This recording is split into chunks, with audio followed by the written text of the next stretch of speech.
All that you see in front of you is how you feel inside your head. This is one of those Buddhist tenets that have always bugged me a little bit.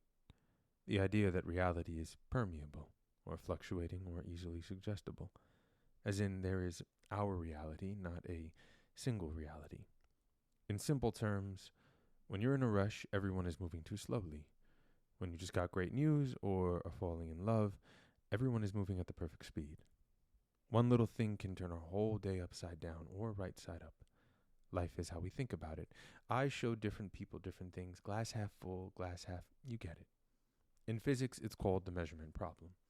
The theory that the observer always affects what is observed. How we look at something changes it. It's also called the dandelion principle.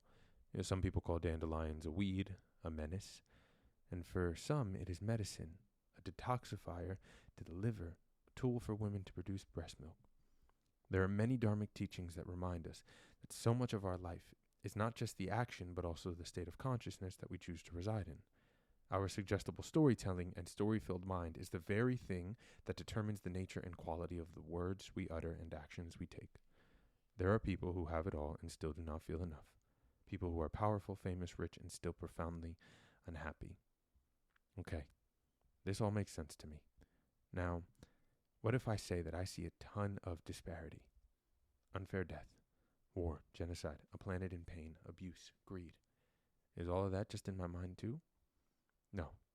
These things are most definitely happening, but as you know, some people do not see them that way. Some people do not see a planet hurting. Some people only see profit and not people. Some people are in fear for their lives while others see justice and righteousness taking effect. I think the phrase, all that you see out in front of you is how you feel inside your head, is more about the ability we have to convince ourselves of anything, to come up with and believe in a story that serves or harms us. And since we are so suggestible, one of the things we get to do in this life is open up this field of inquiry. Ask ourselves, is this real? Is this thought real? Does this cause harm? Am I complicit? Is this that serious compared to what could be happening? By taking a moment to arrive and see what truly is, to take in a perspective larger than just our story, we're allowing reality to come to us. A reality that is much bigger than us as the main character. A reality that says we are tiny pieces of dust, but also we can love, take action, and heal in profound ways. A reality that is both beautiful and full of devastation. A reality where what we do matters and doesn't matter at all. By opening up this field of inquiry, we're seeing what's here rather than imposing a story about what's here. This requires us to take on the task of challenging what we have been told and going head to head with the oppression we have internalized through any allegiance we may have to poisonous and outdated stories.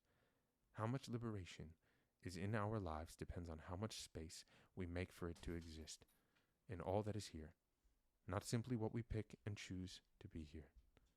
Love and liberation.